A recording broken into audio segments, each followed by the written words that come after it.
দার্জিলিংয়ের দরজায় কড়া নাড়ছে তখন বর্ষা। একদিকে আকাশচুম্বী কাঞ্চনজঙ্ঘা আর অন্যদিকে পাইন গাছের নিস্তব্ধতা আর চোখ জুড়ানো অর্কিড রডোডেন্ড্রনের আকর্ষণ পাহাড়ি ঝর্ণা। প্রকৃতি যেন তার সবটা উজাড় করে দিয়েছে এই পাহাড়ের রানীকে। কুয়াশা ঘেরা আর মেঘে ঢাকা পাহাড়ের বুক চিরে ছুটে চলা আমাদের গাড়ি, প্রকৃতির শোভায় আমরা যেন একেবারে বুঁদ হয়ে গেছি সকলে মিলে। এবং একজন বাঙালি হয়ে যার প্রবল ধরুন পাহাড় প্রেম রয়েছে এবং 60 বছর বয়সে পৌঁছেও যিনি দার্জিলিং ভ্রমণ করতে পারেননি, তার জীবনে চোখের সামনে যে অভিভূত হওয়ার জন্য এমন একটা আয়োজন ঈশ্বর সাজিয়ে রেখেছেন তা সত্যি মুখে বলে অর্থাৎ ভাষায় প্রকাশ করা যাবে না। নস্টালজিয়া, রোমান্টিসিজম আর ভালোবাসা, ভালো লাগা সব কিছু মিলিয়ে একটা আশ্রয়স্থল বলা যেতে পারে এই শৈল শহর দার্জিলিংকে। তো যাই হোক, কথা বলতে বলতেই আমরা পৌঁছে গিয়েছিলাম আমাদের গন্তব্যে, অর্থাৎ আমাদের হোটেলে। সেটা হচ্ছে হোটেল নিউ সুইট হোম। আর সেদিনে আমরা হোটেলে এসেই আমাদের শরীর ছিল প্রচণ্ড টায়ার্ড, তো সেই জন্য আমরা আর সেদিনে কোনো ভিডিও বানাইনি। তো নেক্সট ডে ভোরবেলা আমরা বেরিয়ে পড়েছিলাম টাইগার হিলে সূর্যোদয় দেখার জন্য। কিন্তু বিশ্বাস করো, যেহেতু বর্ষাকাল শুরু হয়েছে আর সূর্যোদয় দেখা হয়তো আমাদের কপালে ছিল না সেদিনে। ওয়েদার তো দেখতেই পাচ্ছ, প্রচণ্ড মেঘলা ভোরবেলা, তার সাথে টিপটিপ টিপটিপ করে বৃষ্টিও হচ্ছিল। তো আমরা ড্রাইভারের সাথে কনসাল্ট করে আমরা কি করলাম, সেই দিনে আর টাইগার হিলটা আমরা যাইনি। তো আমরা প্রথমেই যেখানে চলে এসেছিলাম সেটা হচ্ছে বাতাসিয়া লুপে। আর আমাদের আজকে যে প্ল্যানিংগুলো ছিল সেটা হচ্ছে দার্জিলিংয়ে যে সমস্ত সাইট সিইং ছিল সেইগুলো আমরা আজকে ঘুরে দেখার আমাদের প্ল্যান ছিল। আর বাতাসিয়া লুপে প্রবেশ করার জন্য টিকিট কিন্তু আগে থেকেই কেটে নিতে হয়। তো আমরা এখানে চাটা খেয়ে টিকিট কেটে তারপরে এখানে প্রবেশ করতে পেরেছি। আর ওয়েদারটা আজকে জাস্ট ওয়াও ছিল, এত কুয়াশা, তার সাথে সাথে মেঘলা ওয়েদার। আর আমরা যেটা লক্ষ্য করলাম যে টাইগার হিলে কিন্তু অনেক পর্যটকই সেদিনে আর যায়নি, কারণ সূর্যোদয় দেখা আর সম্ভব হয়নি এই রকম একটা ওয়েদারে। তো সমস্ত পর্যটকরাই কিন্তু প্রথমেই বাতাসিয়া লুপের দিকেই চলে এসেছিল। তো সেই জন্য দেখতে পাচ্ছ প্রচুর ভিড়ও হয়ে গেছে আস্তে আস্তে। আর তার সাথে সাথে এই পার্কের একটা আলাদা সৌন্দর্য যেটা ছিল, সৌন্দর্যকে আরও বেশি বৃদ্ধি করেছিল, সেটা হচ্ছে এই ফুলের বাগানগুলো। কত রকমের পাহাড়ি ফুল দিয়ে সাজানো এই জায়গাটা প্রকৃতিকে যেন একটা অন্য রূপ এনে দিয়েছে, আলাদা একটা মাত্রা যোগ করেছে। তবে বিশ্বাস করুন, বেশিরভাগ মানুষ কিন্তু মনে করেন বর্ষাকাল দার্জিলিং ভ্রমণ একদমই আদর্শ না। তবে এটা ঠিকই, ভারী বৃষ্টিপাত, ভূমিধসের উচ্চ সম্ভাবনার কারণে কিছুটা হলেও কিন্তু এই কথাটা সত্য। কিন্তু এটা মনে রাখা অবশ্যই উচিত, বৃষ্টিপাতের সাথে সাথে এই শহরের আসল সৌন্দর্য ও সারমর্ম কিন্তু প্রকাশ পায়। শান্ত আবহাওয়া, মেঘলা আকাশ এবং নিরিবিলি পরিবেশ এটিকে দৈনন্দিন জীবনের তাড়াহুড়ো থেকে দূরে থাকার উপযুক্ত কিন্তু সময় করে তোলে, যেটা আমরা কিন্তু সত্যি উপভোগ করতে পেরেছি সেই দিন। আর এই বাতাসিয়া লুপটা দার্জিলিং থেকে 5 কিলোমিটার দূরে রেলওয়ে একটা লুপ এবং সত্যিই একটা বিস্ময়কর দর্শনীয় স্থান। লুপ কথার অর্থ তো আমরা সবাই জানি, একটা বৃত্তাকার একটা পার্ক। 1947 সাল থেকে বিভিন্ন যুদ্ধে নিহত দার্জিলিংয়ের যে সমস্ত সাহসী সৈনিকরা ছিলেন তাদের স্মরণেই কিন্তু এই যুদ্ধ স্মৃতিসৌধটা তৈরি করা হয়েছে এবং সত্যি এখানকার শোভা দৃষ্টি আকর্ষণ তো করে। আর একটা যেটা সবথেকে ইন্টারেস্টিং ব্যাপার সেটা হচ্ছে এই যে বাতাসিয়া লুপ, এখানে কিন্তু 4 দিকটা টয় ট্রেনের লাইন দিয়ে ঘেরা রয়েছে, অর্থাৎ এখান দিয়ে কিন্তু টয় ট্রেন চলে। এবং আমরা যখন আমাদের গাড়ি নিয়ে কালকে আসছিলাম সেই সময় আমরা কিন্তু বাতাসিয়া লুপের টয় ট্রেনের যাত্রাটাও দেখতে পেয়েছি। কিন্তু যেহেতু এখন আমরা ভোরবেলা এসেছি সেই জন্য কিন্তু কোনো টয় ট্রেন এখানে দেখতে পাইনি আজকে। আর মাম্মাকে দেখতে পেয়েছো, ও এখন একা একা হেঁটে হেঁটেই এখানে দিয়ে যাবে, অর্থাৎ এখন আরও কোলে থাকবে না, একা একাই দৌড়াদৌড়ি করতে করতে ও এখানে খেলাধুলা করবে। আসো আসো আসো আসো, কি সুন্দর লাগছে তোমাকে, বাবা বাবা বাবা, দৌড়ে দৌড়ে আসো, ধরো ধরো ধরো ধরো,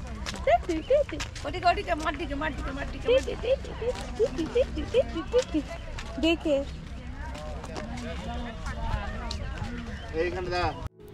আর অনেকটা কাক ভরে আসার ফলে কি হয়েছে, এই পর্যটকদের ভিড়ের থেকে, কোলাহল থেকে কিন্তু একটু নিশ্চিন্ত হওয়া গেছে। আর তার থেকেও বড় কথা হলো আস্তে আস্তে এবার সমস্ত দোকানপাটগুলো এখানে খুলতে শুরু করে দিচ্ছিল। আর কি বলতো, জীবনযাত্রা এখানে এতটাই সরল এবং সাবলীল যেটা দেখলেও যেন প্রাণ একদম জুড়ে যায়। এখানকার মানুষের মধ্যে প্রচণ্ড সৎ একটা ব্যবহার এবং লাক্সারির অভাব লক্ষ্য করা যায়, যার জন্যই কিন্তু এরা ভীষণ কর্মঠ হয়ে থাকে। আর পাহাড়ের মানুষগুলো সত্যি এত ভালো, পর হয়েও যেন কীরকম আপন লাগে।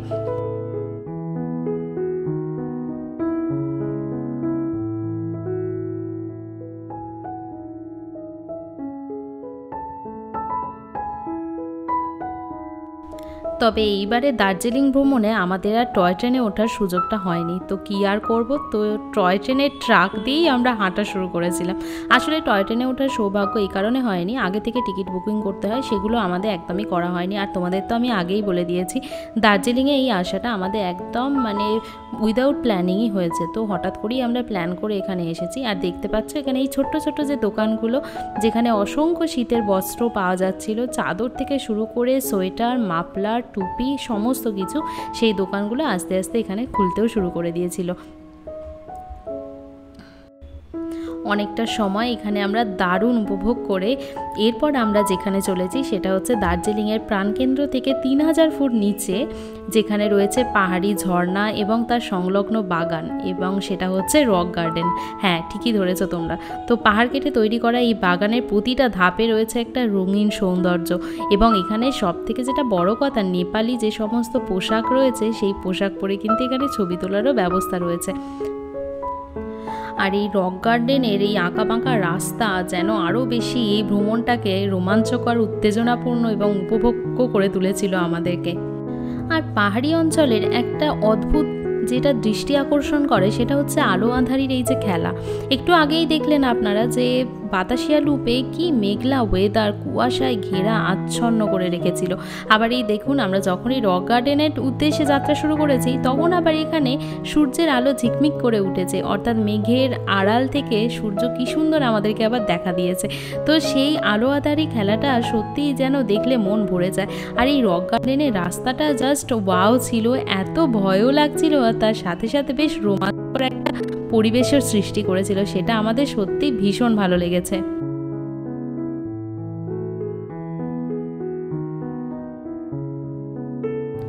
আর এই রক গার্ডেনে এসে প্রকৃতির শোভা যেন আরও একটু দ্বিগুণ বেড়ে গেছে, কারণ হচ্ছে এখানে স্তরে স্তরে বসার যেরকম জায়গা রয়েছে তার সাথে রয়েছে পাহাড়ি ঝর্ণা, আর তার সাথে রয়েছে অসংখ্য ফুলের নানা রকম সমাহার, যেটা দেখে সত্যি আমাদের চোখ একদম জুড়িয়ে গেছে।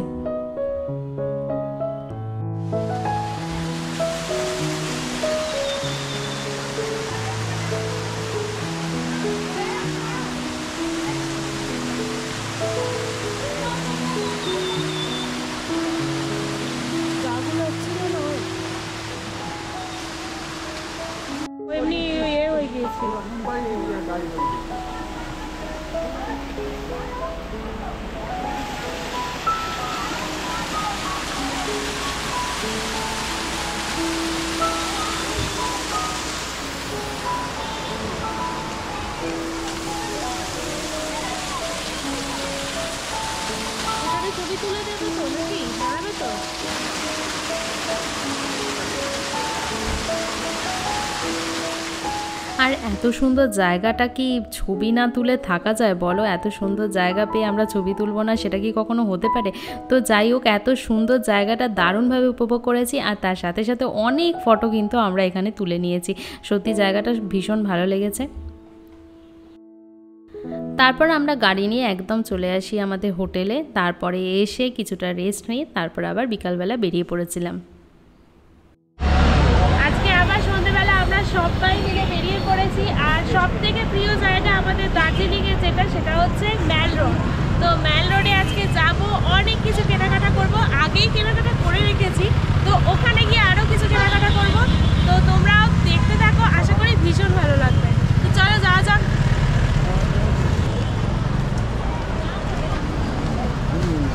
তবে বর্ষাকাল হলে কি হবে, প্রচুর ভিড় এখানে। জুন মাস অবধি যেহেতু এখানে সিজন, তো লোকজনের আনাগোনা তো রয়েছে, তার সাথে প্রচণ্ড গাড়ি, রাস্তা ভীষণই জ্যাম। তো তাও আমরা যাচ্ছি আজকে ম্যাল রোডে। কালকেও এসেছিলাম কিন্তু কালকে আর ভিডিও করা হয়নি, তার কারণ হচ্ছে কালকে আর সময় পাইনি আর ইচ্ছাও করছিল না, তো সেই জন্য।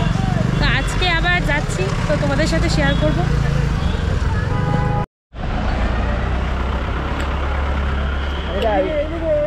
মামনি এইদিকে।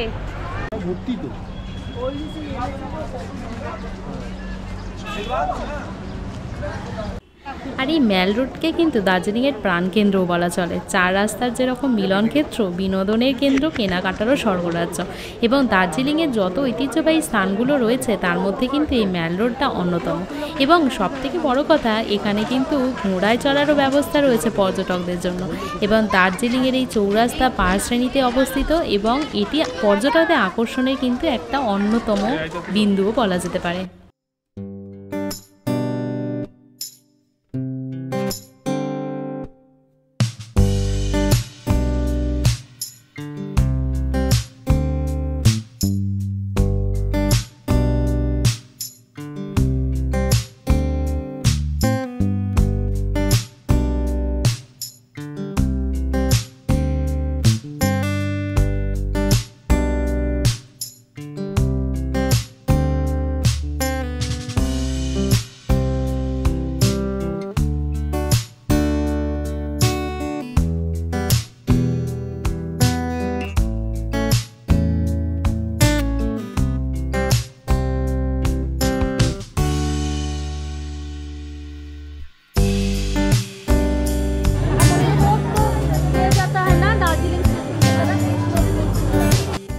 বলেছিলাম না, দার্জিলিংয়ে সাবেকি জায়গা হলে কি হবে, ভিড় কিন্তু এখানে আগের মতনই রয়েছে। এত পর্যটকদের এখানে জ্যাম বলা বাহুল্য।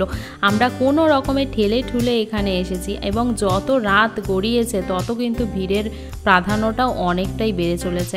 আর এখানে আমার মেয়েকে দেখেছো, ও এখন দাদা ওকে কিনে দিয়েছে বেলুন, কারণ বেলুনের জন্য এখন কান্নাকাটি শুরু করে দিয়েছিল। আর ওটা পেয়ে কিন্তু ভীষণ খুশি হয়েছে।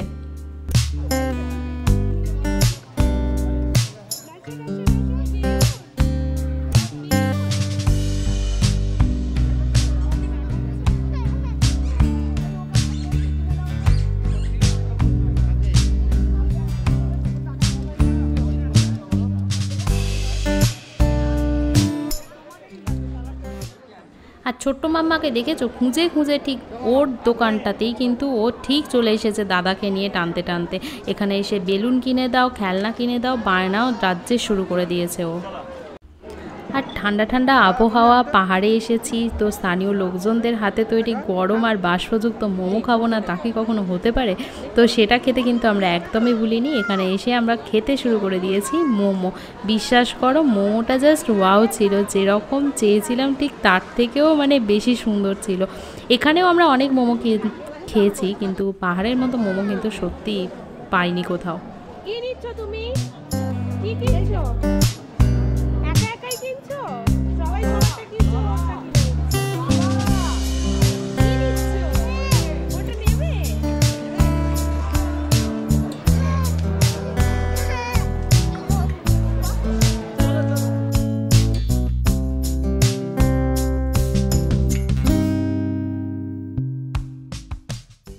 পেট পুজো তো আমাদের সবার হয়ে গেছে, এবার চলে এসেছি আমরা মন পুজো করতে। আরে না না, মজা করলাম আর কি। আসলে কেনাকাটা করতে শুরু করে দিয়েছি। চাদর, সোয়েটার, টুপি, ব্যাগ, অনেক কিছু কেনার ছিল, তো সেগুলো আমরা টুকটুক টুকটুক করে এবার কেনা শুরু করে দিয়েছি। আগেও কিনে রেখেছিলাম, অর্থাৎ কালকে তো এসেছিলাম বললামই তোমাদের। তো আজকেও কিন্তু আমরা বেশ কিছু কেনাকাটা এখান থেকে করে নিয়েছিলাম। আর দেখতে পাচ্ছ দুপাশারই কত ধরনের খাবারের দোকান, গন্ধ নিচ্ছি আর তার সাথে সাথে কিন্তু খাচ্ছিও। তারপরে আমরা চলে এসেছিলাম এই ম্যাল রোডের এই যে জায়গাটা, এখানে এসে আমরা বেশ কিছুটা সময় কাটিয়েছিলাম। এখানে বসে আড্ডা, গল্প, মজা অনেক কিছু করেছি এই জায়গাটাতে বসে।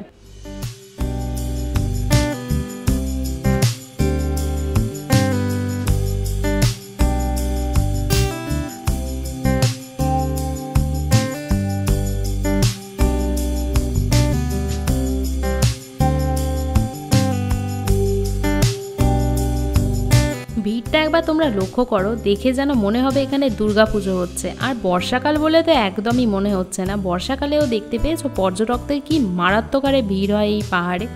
তো আজকের মতো আমি ভিডিওটা এখানেই শেষ করে দিচ্ছি। যদি ভালো লেগে থাকে তাহলে কিন্তু অবশ্যই লাইক, শেয়ার ও সাবস্ক্রাইব করে দিও। আর নতুন নতুন ভিডিও পাওয়ার জন্য বেল আইকনটা কিন্তু অবশ্যই প্রেস করে দেবে। টাটা।